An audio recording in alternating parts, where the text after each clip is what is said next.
The Weight of Silence and the Meaning of Salt by Thomas Weldon. In memory of my Uncle Sid, a wizard in white robes who lived outside the box, laughed at the rules, and taught me how to see. A note before you begin. This is not a story that climbs toward light. It is a descent into darkness, into the lingering shadows most people avoid. What follows are the raw textures of homelessness, silence, hunger, fatigue, and the ache of carrying on when there is little reason to. These words do not point to rescue or redemption.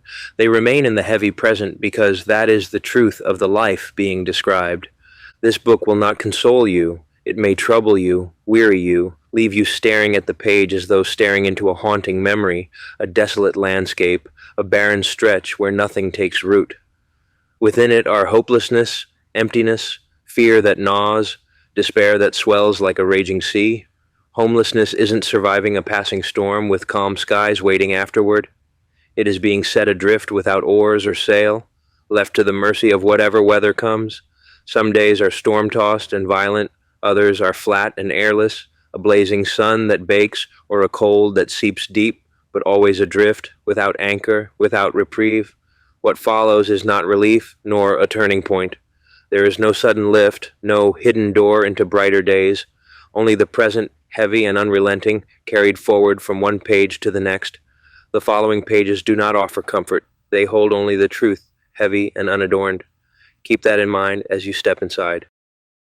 The Weight of Silence. Introduction. Silence has a way of pressing down heavier than hunger, heavier than cold. When you are homeless, the silence is not peace. It is weight. It is the air around you, thick with absence. It is the space between you and every passerby who will not meet your eyes. It drags on you day after day until you can feel it in your bones. That is why this book exists, to speak into that silence and to put shape to the weight. Homelessness is often described as a kind of grief, but it is not grief with an ending. When a loved one dies, when a relationship breaks apart, time eventually does its quiet work. The edges dull, the wounds knit over, acceptance comes, however unevenly, but when you are homeless, the grief does not resolve. There is no finality. There is no burial, no closure. The loss stays open, raw, perpetual. It circles back on itself, looping endlessly.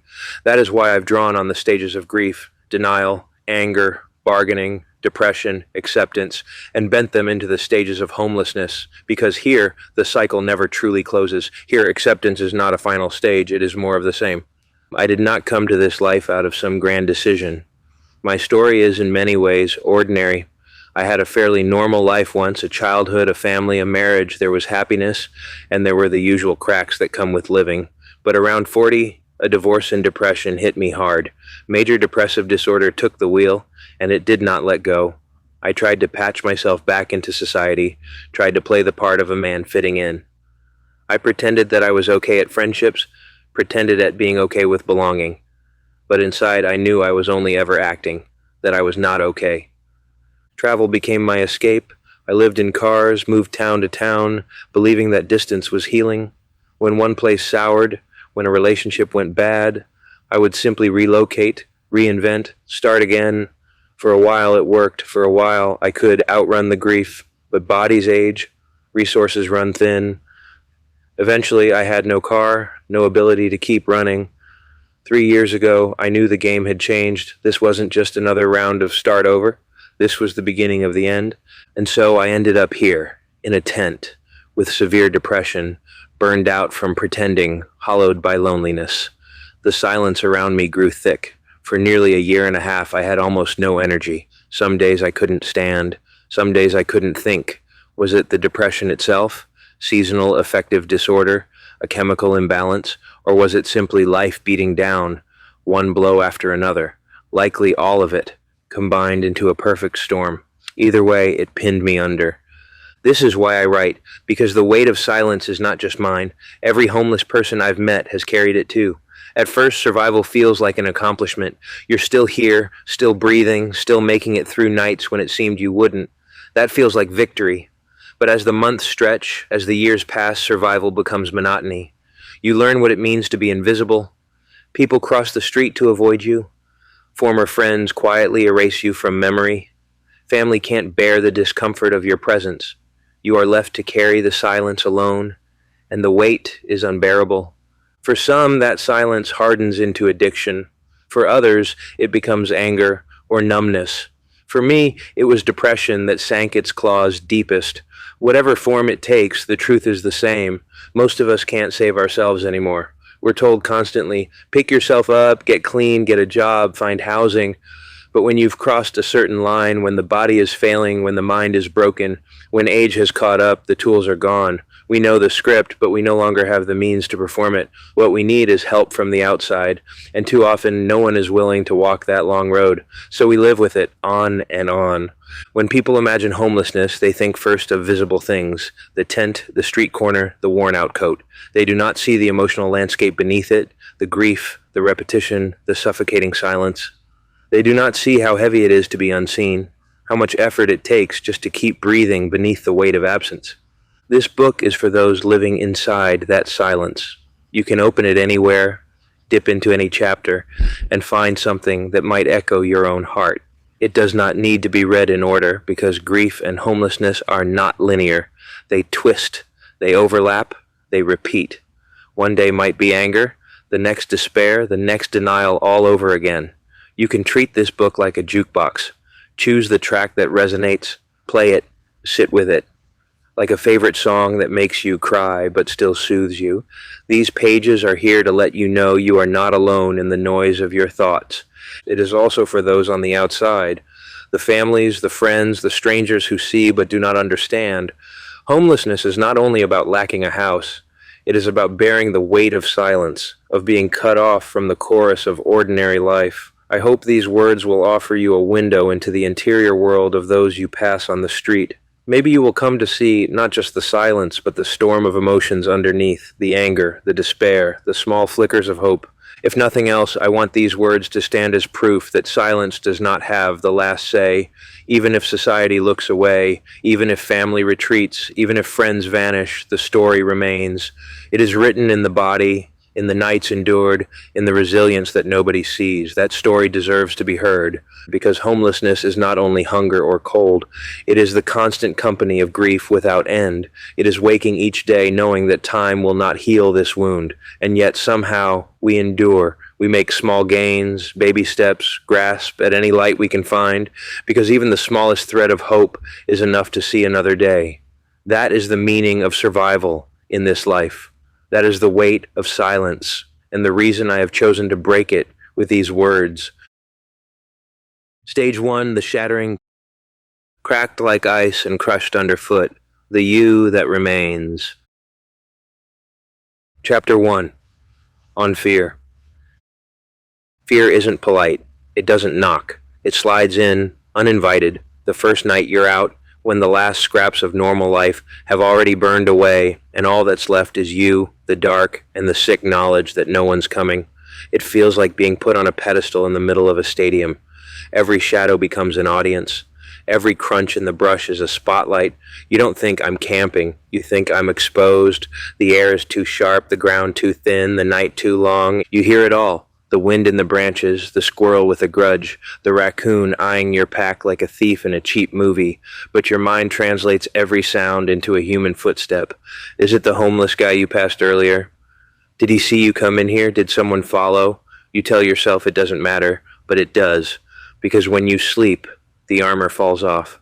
That's the fragile truth, that wakefulness is your only weapon. Close your eyes and you're defenseless. So you stay awake, you listen, you sniff the air like an animal. Fear makes you hypervigilant, tuning your senses so tight they hum like violin strings.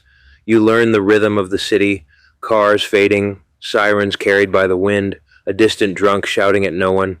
You learn the silence of the forest, which isn't silence at all but a collage of rustling leaves, sudden thumps, and the question mark calls of owls. None of it lets you rest. Fear makes you an expert of noises. In daylight it's different, but not better. Some people will throw a tent right down in a patch of grass, shrugging off the risk. You can't. Fear makes you strategize. Where can I pitch so no one will see? Is this patch of trees too thin? Will someone stumble across me? The logic is simple. Being seen equals being threatened. It doesn't matter if the threat is real. It's enough that your mind insists that it could be. Housed fear was different. Back then, it was about screwing up at work, about not finding love, about medical bills that could topple a life carefully stacked. That was a luxury. Out here, fear cashes out all those chips. Your plans have already failed. Fear has already won, and yet it doesn't let you retire. It morphs.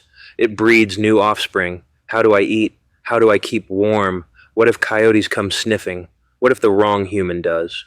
Fear never goes away. It just stays in your shadow, waiting for its moment. There's a special kind of fear that crawls your spine at night. Not the fear of footsteps or headlights, but something darker, a shapeless dread that makes you feel pursued. It might be nothing. It might be a trick of exhaustion. But it feels ancient, as if the world itself is hunting you. Loneliness feeds it. Disconnection feeds it. You're already cut off from everything that used to anchor you. Your brain invents threats to fill the void. The way you cope is simple. Vigilance. One earbud in, the other out, because stories can distract, but predators, real or imagined, can't be ignored. You monitor every scent, every shift of dirt under your boots. Fear forces you to become both soldier and prey, always scanning, always listening. This is how homeless survival works. Attention is the currency. Then there's panic. That sudden stomach-dropping realization you camped in the wrong place. Maybe it's a spot where drug users drift in and out, or where off-roaders rip through at night. Sudden fear isn't background noise, it's an emergency siren in your skull. Your mind races. If they see me, if they come back, if they decide to screw with me, then what? Fear becomes a movie projector, showing you all the bad endings. You pack up and move fast, heart hammering, because logic doesn't matter, the apparition does. But exhaustion is stronger than fear, at least for a while. After a couple of sleepless nights, when you've dragged yourself from a government office to a new hiding spot and back again, fear burns itself out. You're too tired to care. You drop your pack, throw your tent down sloppy and mutter, screw it. If someone sees, let them. If someone takes it, let them. The body wants rest more than it wants safety. Sleep wins a temporary battle. But fear is patient. It always comes back. Even years in, it lingers. It just shifts its shape. At first it was about being seen, being followed, being caught. Later it's about losing what little you still have. When there's $100 in your pocket, fear loosens its grip. You could replace a blanket, maybe even buy a tent if someone trashed yours. But when you're down to 20, fear tightens its hold. 20 doesn't replace anything. 20 doesn't shield you from a cold night. So you carry a puff jacket and a beanie in your pack like talismans, backups against disaster. You hope there'll be enough. Fear is primal, but it's also logical. It isn't just monsters in the dark, it's the practical math of survival. Calories in, warmth out, the thin line between okay and not okay. Fear sharpens you, makes you careful. But it also chains you. You don't wander freely. You don't trust easily. You live in the cage it builds, where every decision is filtered through the same relentless question, what if? Fear isn't always real. Sometimes they don't come back. Sometimes no one notices the tent. Sometimes the night passes quietly. But fear makes you assume otherwise. You gamble wrong and you lose teeth or blood or the last gear you own. Out here, you bet safely. Out here, fear is both compass and prison guard. The cruel irony is that fear keeps you alive while stealing your life. You become alert, resourceful, and more aware than you've ever been before. But you also become smaller, tighter, wound up like a wire. The wider world fades, joy fades. Even when the sun rises, you don't relax. You just wait for the next risk. You live, but you don't live. And sometimes, on rare nights, you forget. The exhaustion hits right. The breeze is gentle. The stars scatter themselves across the sky like they might actually mean something. You let go. You sleep. You wake up shocked that nothing happened. Those nights are a mercy, but they don't erase the truth. Fear always waits. Fear always follows. It never leaves. It just changes its mask. That's the inheritance of the first stage. The shattering doesn't end after night one. It keeps happening every time the fear shifts into new form. You break again and again until you realize this is the rhythm. Vigilance, panic, exhaustion, surrender, repeat. And the strangest part? You adapt. You normalize it. You live with fear like it's an unwelcome roommate. It never leaves, but you stop expecting it to. Fear is survival. Fear is a prison. Fear is the anthem of the first nights, the first months, the first years of being homeless, and it never, ever shuts up.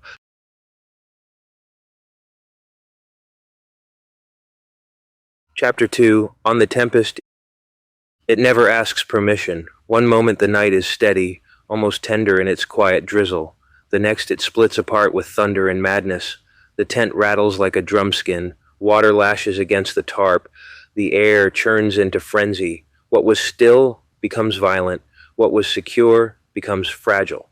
You learn quickly in such moments that survival is not just a philosophy, but a heartbeat measured against the storm. The first time it happens, you are unprepared. Nylon walls shake, ground turns to sponge, and suddenly your bed feels like a waterbed under you, of cold water earth seeping through. The sky is not content to watch. It descends. Lightning sears the air, wind batters your fragile shelter, and rain pounds with the insistence of a hammer. You lie awake, eyes wide, trapped in the present. The past falls away. The future disappears. There is only now, and now is survival. You scream inside your mind, sometimes aloud. It is not dignified. Sometimes it is a curse at the heavens, at the gods of old who toyed with men as playthings, careless in their amusements. Other times it is a plea whispered into darkness. I am still here. Do not take me. You are not heroic. You are human, stripped to bone and breath, fragile and exposed. You realize in that moment that in a game of survival of the fittest, without tools, without fire, without the fragile plastic dome around you, you are prey, and yet there is something almost holy in that raw exposure. The Tempest does not flatter you with illusion. It does not let you believe you are in control. It teaches in its own brutal way that your body is small, your place temporary, and that the only throne you sit upon is the one built by ingenuity, not flesh. A branch falls in the woods, and the air cracks like bone. You remember to choose your campsite carefully, to never sleep beneath the weight of a leaning trunk or the shadow of deadfall. You learn because you must. The storm is not polite. It teaches by force. In winter it freezes branches until they snap like rifle fire, shattering the silence in a cascade of ice. In summer it floods the streets, turning gutters into rivers and fields into swamps. It does not care where you pitch your tent or whether you were tired that night. It comes, and when it comes it strips away the comforts you thought you had. It makes you remember that the world is not built to cradle you, it is built to test you. There is also a strange intimacy to the storm. The violence outside the thin nylon walls feels personal, as if the universe has decided to press its thumb down on you alone. Each gust of wind feels like a shove, each bolt of lightning a reminder of your smallness. And still there is a kind of companionship in that force, because for once the noise in your head matches the chaos outside. The Tempest is merciless, but it is honest. It has no mask, no pretense, only its raw intent. Some curse the storm, fists raised like Lieutenant Dan shouting into the hurricane, daring the sky to strike. Others simply endure, eyes wide, body curled tight, waiting for it to end. Either way, when the tempest passes, something shifts. You no longer see the world as gentle. You no longer trust the pretty meadow or quiet grove. You know now that any calm can fracture, any safety can be undone in a single hour of wind and rain. But the storm is not just weather, it is a mirror. The violence outside becomes the same violence within. This is how homelessness feels, a life stretched thin, held by seams that could split at any moment. Fragility is not theory, it is the ground itself, soft, unstable, never fully trusted. Each day carries the same charge as the storm. Stillness deceives. The air hums with tension even in calm. You learn how quickly the world can turn, how suddenly the floor can vanish beneath you. The body stays alert, even when nothing stirs. Sleep is shallow, rest uncertain, and even in silence the soul trembles like a branch before unseen wind. Exposure becomes the defining condition, not just to rain or heat, but to the unprotected state of existing without walls. No locks, no doors, no ceiling to press the dark away. You live beyond the perimeter of civilization, present but excluded, visible but not sheltered. It is not only the absence of a home, it is the ache of knowing safety is no longer assumed. Homelessness is its own tempest. It teaches by erasure. Comforts vanish one by one, the way leaves are torn from a tree. What remains is stripped, bare, and undeniable. You are reduced to hunger, breath, endurance. Yet in that reduction you feel both diminished and sharpened, less adorned, less protected, but more raw, more awake, more attuned to the unforgiving pulse of survival. Every sensation cuts deeper. Cold presses harder, heat scorches longer, silence weighs heavier, even kindness wounds with its rarity. Nothing comes gently. And still, in those wounds, clarity emerges. You see the world as it is, unvarnished, no illusions, no pretenses. The storm outside does not lie, and neither does this life. Here there are no heroes, only the act of remaining. At times you curse the weight, rail against the relentlessness. At times you whisper for reprieve, not to gods, but to the night itself. Yet you continue, because continuation is the only choice. Each morning you wake is not triumph, but evidence, and even evidence matters.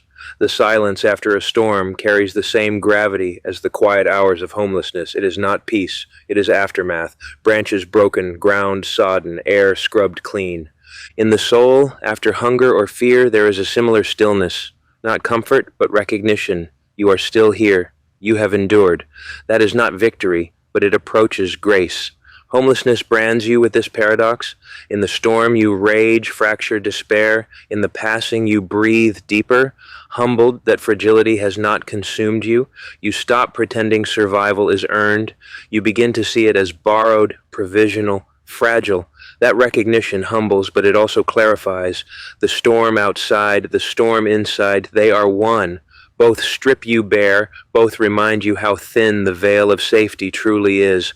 Life collapses without warning, calm splinters in an hour, and yet through all of it, breath continues. Breath becomes proof. Not triumph, not joy, only survival.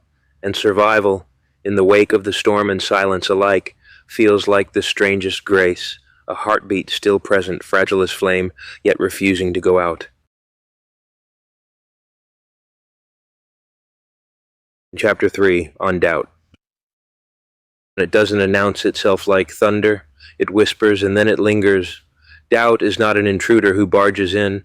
It's a parasite that quietly eats at the edges of your mind until you can't remember what certainty ever felt like. When you first fall into homelessness, that's the real shock, and not just that you've lost a place, a roof, a set of keys, but that you've lost the ability to trust your own judgment.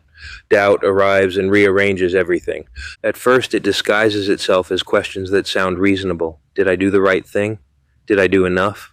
Could I have taken one more shift, begged one more favor, swallowed one more ounce of pride? This isn't regret, that's cleaner, sharper. Doubt is different. Regret is wishing you had done something, but doubt is not even knowing if what you did was anything at all. It asks relentlessly if every single choice you made was a mistake, and it never lets you file a decision away as finished. Every plan you thought was solid suddenly dissolves like wet paper. The tent is up. The pack is set. You've thought about rain, about snow, about cold nights and warmer days. You've mapped it all out, but the whisper comes back. Did you set the tent too close to the road? Too far? Did you pick ground high enough? Or will the creek swell and swallow you at 3 a.m.? Every arrangement feels temporary, provisional. Nothing is ever settled. Even when you check everything off the list, the whisper asks, did you forget something? And because the whisper is constant, you begin to believe that you must have. It is a kind of emotional violence. Doubt takes the form of an overbearing micromanager, pecking and tisking, always finding a flaw, always withholding permission to rest. It breeds circular thinking, loops of what if, that never close. What if an animal wanders too close? What if someone stumbles into the tent? What if tomorrow you wake up and realize that today's decision ruined the week? Even the smallest purchase, $30 tent or $40 tent, becomes another thread for doubt to tug on, and tugging is all it ever does. Time doesn't fix it. If anything, time twists it into new shapes. At 3 months, 6 months, a year in, the same questions return wearing new masks. Maybe you convince yourself for a while. Yes, you made the best decision you could with what you had. Yes, you were right to save $10. Yes, you're safe enough where you are. But then one night the whisper comes back, sly and familiar. Could you have done more? Could you have taken a different path? It even eats at your identity.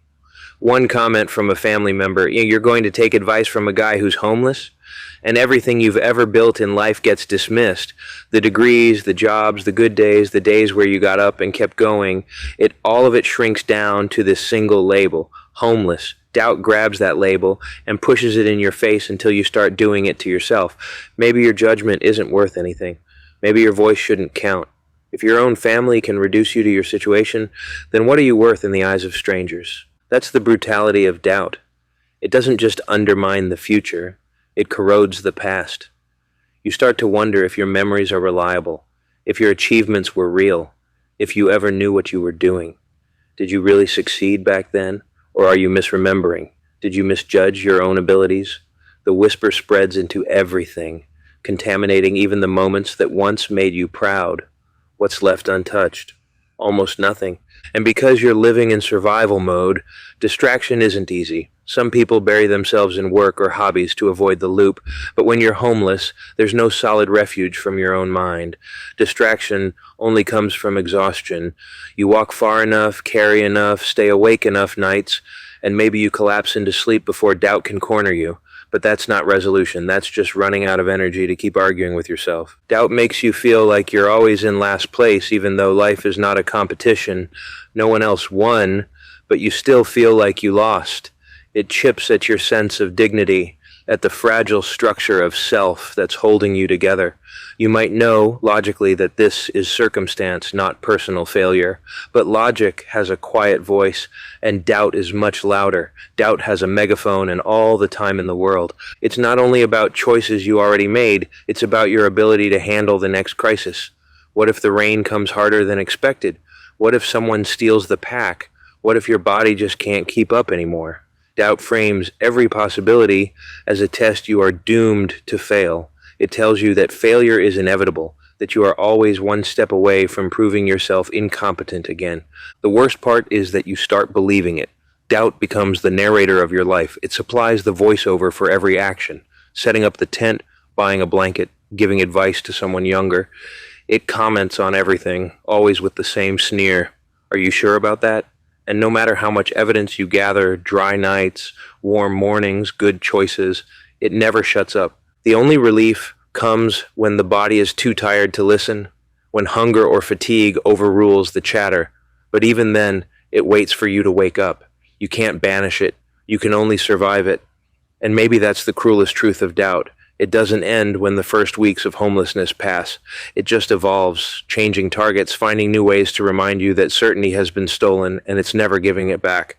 Doubt is also contagious. You catch it from the outside world, even when you've managed to build a little inner resolve. A glance from a stranger, the dismissive look from a clerk when you pay with a crumpled bill, the way people pause when they hear the word homeless, all of it plants seeds. You can spend the whole day holding steady, but one offhanded remark cracks the foundation. You start asking yourself if maybe they're right, maybe you are less, maybe your judgment is worth less than theirs. It doesn't matter how false the assumption is. Once planted, the doubt grows. And it isn't fair. That's the part that burns. You can survive cold, you can survive hunger, you can even survive humiliation. But doubt attacks from inside. You can't fight it the way you fight the weather. You can't layer up against it. You can't swat it away like mosquitoes. It takes up residence in the mind and twists everything into evidence against you. Even silence becomes suspicious. If no one's calling, maybe they don't care. If they don't care, maybe they were right to walk away. If they were right to walk away, then maybe you don't deserve help at all. That's how quickly the spiral builds. Over time, you develop coping strategies that aren't really strategies. You learn to lean into exhaustion because tiredness quiets the voice for a while. You cling to small routines, folding the tarp the same way, storing your food in the same spot because order gives you the illusion of control. But even then, doubt intrudes. Did I seal the bag tightly? Did I fold the tarp well enough? Am I just pretending at discipline while everything unravels behind me?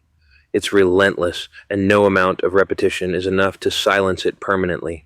Sometimes you think you've beaten it, a few good days stack up, the camp feels safe, your body feels steady, and you almost convince yourself you're competent. But the whisper waits. One misstep, one lost item, one careless moment, and the whole fragile structure collapses.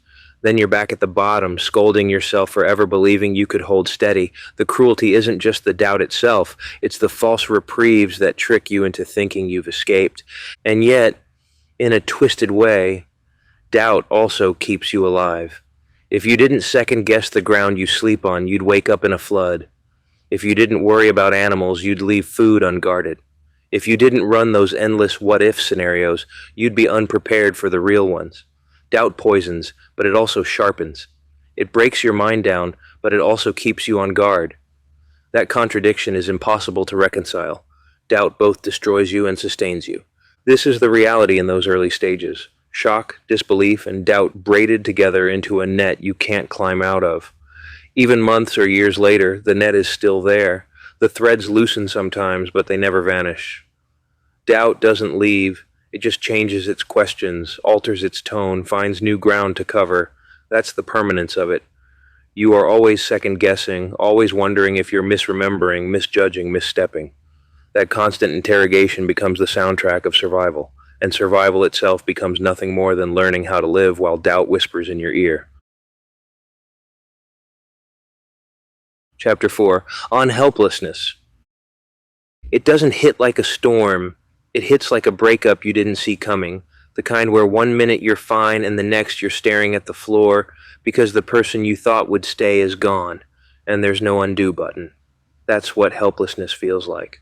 A relationship ending without closure, except this time the relationship is with the life you thought you had. My first night out, my head was a racetrack. Not because of anything external. There were no cops hassling me, no kids throwing bottles, no storm blowing in. It was all internal. I wanted to act, to move, to fix it. But every possible decision felt like a bad road. Buy food, then you're cold. Buy warmth, then you're hungry. Save money, then you have neither. I had $120 in my pocket and a thin hoodie meant for gentler climates. Not enough for both survival and tomorrow. The math was cruel. Tent, sleeping bag, pad, tarp. That's $100. And that made 20 left. How do you stretch $20 across an unknown timeline? I sat there paralyzed, the clock ticking toward dark. My body could move. My legs weren't broken. My arms weren't tied. But my mind was. It was like being painted into a corner and knowing every path out was also a trap. You want to scream, "This isn't me. I don't belong here. I didn't earn this exile." But the night doesn't care about your declarations. The night is coming whether you're ready or not. So you buy the basics. Shelter. Something to keep your back from the cold earth. A bag rated for 30 degrees, though ratings are lies when the damp cuts through. A tarp, because rain laughs at tent seams. That's the starter kit for survival, and it eats nearly everything. What's left? Bread, maybe a packet of tuna. The promise of tomorrow is pushed aside by the urgency of tonight. To hell with it. Do today. Get through today. The next day I hit Goodwill. Found a jacket 2 sizes too small. It didn't close. I had to clutch it with my hands like I was trying to hold on to a life that no longer fit. But it was all they had. And something is always better than nothing. Or at least that's what you tell yourself as the cold cuts through the gaps. Later, DHS, 7 hours in a plastic chair waiting with everyone else who'd fallen through the cracks. 7 hours of coughing, crying babies, muttered curses, fluorescent hum. When my number was finally called, it took 5 minutes. 5 minutes to approve food stamps, 5 minutes to decide my week of waiting and worry was worth a bureaucrat's shrug. That's what helplessness is too, the imbalance between what it takes from you and what you get back. But that first night, what I remember most is the indecision. The way thoughts looped like a broken record. Should I walk somewhere else? Should I risk setting up here? Should I save the money? Should I spend it? Hours vanished into the spiral, and the sun slid down without asking permission. That's when urgency finally shoved paralysis aside. You grab what you can, a plastic bag for insulation, a soda for calories, a corner of ground that looks less hostile than the rest. That's what choice means when you're unhoused. It isn't ability, it's triage. And that feeling, you see it in others too. The 1,000-yard stare of people newly broken, their heads running the same equations, a breakup, a job gone, a medical bill that cracked the floor beneath them. They stand there hollow-eyed, not because they're lazy or clueless, but because the brain locks up when the environment turns hostile overnight. You know the basics, sure. You know to stay warm, to drink water, to find cover, but suddenly the entire world has been reclassified as a threat. A driver's license without a car, a bus you can't afford, a bank account at zero, tools that once opened doors now just mock you. It's like being dropped into the savannah with no map, or the Arctic with no gear. The world you lived in hasn't changed, but your position in it has. Everything familiar has turned against you. What used to be background noise, rain, cold, hunger, is now the center of your existence. You can't plan for next week because you don't even know if you'll make it through the night. The first time I laid that bag down on bare ground, I didn't feel like a survivor. I felt like a trespasser in my own life. Cars went by on the road close enough to hear, but far enough to ignore me, and I realized how invisible I was. Nobody was looking for me. Nobody was expecting me. If I disappeared into the brush, the only record of my existence would be the receipt from Walmart where I bought the tarp. And still I couldn't sleep. Every sound was amplified. A twig snapping became an intruder. The wind through the branches became a warning. The crunch of gravel in the distance became a threat I couldn't see. That's the other part of helplessness. It sharpens your senses until they're weapons against you. You don't relax. You don't rest. You just wait, jittery, for the next thing to happen, knowing you won't be ready for it. By midnight, the cold had seeped in. That thin hoodie did nothing. I pulled the too small jacket over it, arms squeezed like I was trying to fit into someone else's life. I thought about all the nights I'd spent indoors without even noticing. The weight of blankets, the hum of the fridge, the way walls shut out the world. You never realize how much protection those walls give you until they're gone, and the whole night sky presses down with its indifferent weight. I counted my money again in the dark. Crumpled bills, too few of them. I thought about how fast it would disappear and what came after. Hunger, thirst, my body giving out before the mind. And then I thought about tomorrow, about sitting in another lobby for hours, about trying to explain myself to people who already had their answers before I opened my mouth. The helplessness wasn't just physical, it was bureaucratic, spiritual, existential, a system designed to make you wait until you forgot why you were even asking. Helplessness isn't the absence of ability. It's the weight of knowing too much and not enough at the same time. Knowing the paths exist, but also knowing they all hurt.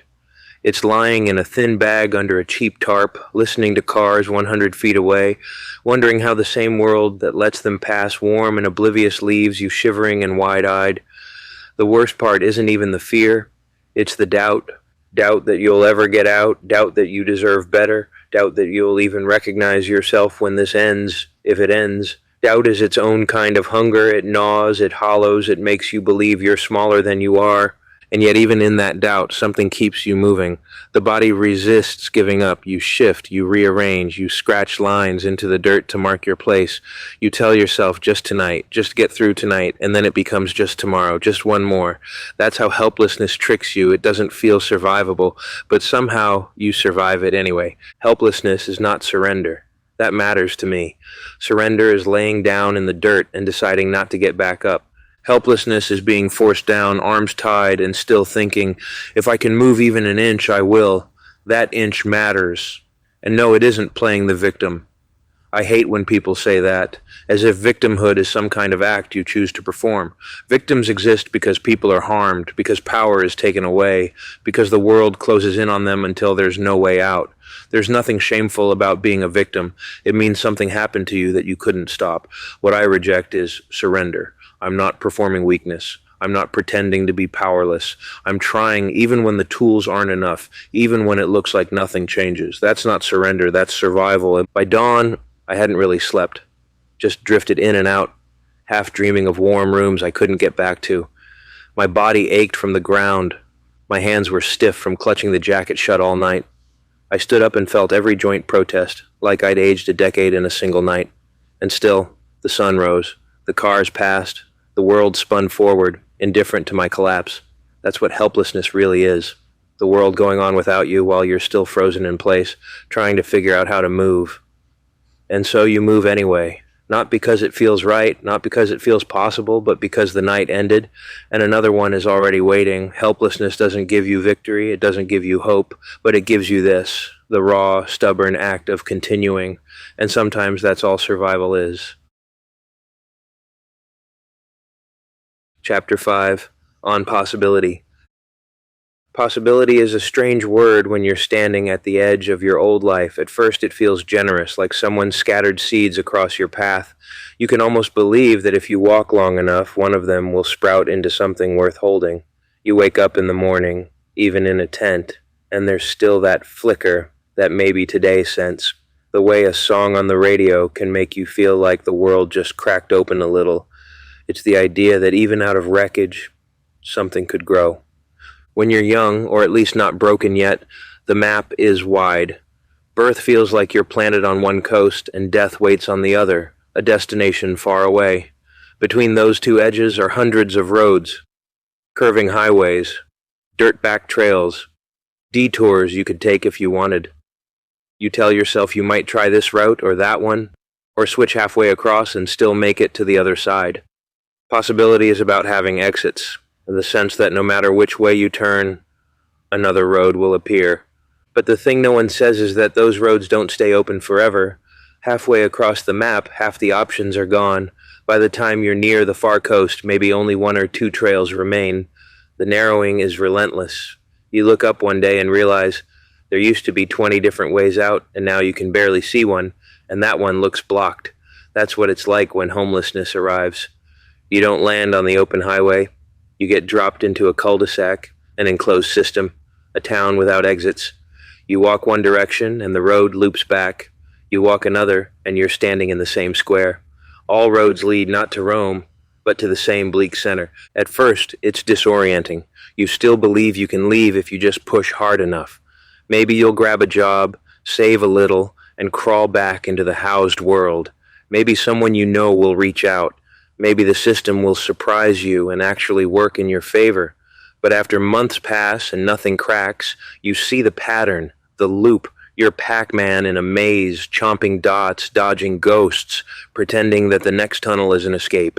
You pass through it only to pop out on the other side of the same game. The machine never lets you out, and it's exhausting because the illusion of possibility lingers. People tell you, oh, just do this, just do that, you'll be fine, as though possibility were a faucet you could turn back on with a wrench. But the truth is more brutal. The faucet broke, the pipes collapsed, and the only thing left is a trickle that barely fills your cup. You stop dreaming in wide arcs. Instead, you break life into tiny steps. Will I be warm tonight? Will my bag still be here when I get back? Will I eat today? Those become the moves. You can still plan, but only inside the closed system. Plan for winter, plan for summer, plan to make a meal out of whatever scraps you find. Plan for the library computer or the hour of music you'll allow yourself just to feel human. They are plans, yes, but they never lead out of the maze.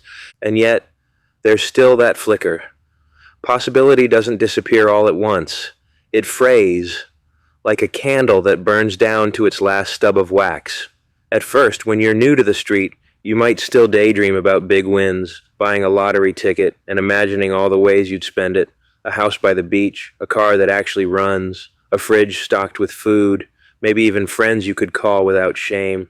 It's absurd, but at least it's possibility, however microscopic. Later, the daydreams shrink. You don't picture a mansion anymore. You just imagine four walls and a door that locks, a place where the wind doesn't cut you to the bone. Even that, after a while, can feel too much like fantasy. You stop daydreaming. You scratch the ticket, not because you believe in the outcome, but because routine is a way of coping with futility. Possibility and probability start to blur. In the housed world, they're cousins. Work hard enough, avoid the wrong turns, and possibility can become probability. But when you're stuck in the loop, possibility is just a whisper. You can keep stepping, keep dodging, keep scoring points in the game, but the probability of escape shrinks to almost nothing. You're not a player anymore. You're grease in a machine. A cog would at least matter. Grease just keeps things running smoothly until it dries out and gets scraped off. The worst part isn't even the closed system. It's the way people step back from you. Friends disappear, family goes quiet. They tell themselves you chose this, or you deserve it, or you're just going through something. They don't want to see that possibility collapsed for you, because that would mean it could collapse for them too. So they invent reasons to distance themselves. Possibility dries up, and so does connection. You learn to live in baby steps, small gains, survive the week, replace a blanket, keep your gear hidden. The victories are narrow, but they keep you alive. It's not nothing, but it isn't the same as stepping onto an open road. In the closed city, you don't measure your life by horizons. You measure it by cycles, seasons, a single day repeated until it blurs. For some, there's still a way out. A younger person, healthier, unbroken, might loop the maze long enough to find an opening, work 6 months, save, crawl back into an apartment. It happens. The loop isn't absolute for everyone, but chronic homelessness, age, disability, the odds close down. Choice becomes a ghost. You know the exits are gone, and the maze is all that remains. You can get the high score, sure, but you'll never switch games. Still, possibility clings to you, even in fragments. It shows up in strange places. A stranger handing you a sandwich. A day that feels a fraction lighter when the air tastes clean and you almost remember what it was like to believe in open roads. Possibility doesn't promise, it whispers. It's less like a map and more like a coin flip you're not allowed to stop playing. You keep flipping, even when the odds are stacked, because the act of flipping is survival. Because not flipping would mean silence, and silence is worse. In the end, possibility is not the same as hope. Hope is ethereal, a wish for grace, a candle you stare at. Possibility is heavier. It's action tied to outcome, however remote. If I do this, maybe that happens. If I don't, maybe nothing will. In the housed world, those calculations make sense. On the street, they become cruel. You try, but the outcome rarely shifts. Still, you keep trying, because that's all there is. Possibility is what makes the first stage of homelessness so raw. You're the deer in headlights, blinking at the sudden collapse, still believing the roads are open, still believing you can run. It takes time to see the narrowing, to see the map folding in on itself, to realize that every tunnel is another wall. And when you finally see it, the weight is suffocating. You can live inside it, you can even score points, but you can't pretend it's freedom anymore. Possibility is both a gift and a trap. It keeps you moving, keeps you from sinking into the dirt, but it also mocks you, reminding you of all the roads you'll never walk again. You start with an open map, you end in a maze, and between the two is the slow, brutal math of life closing its doors.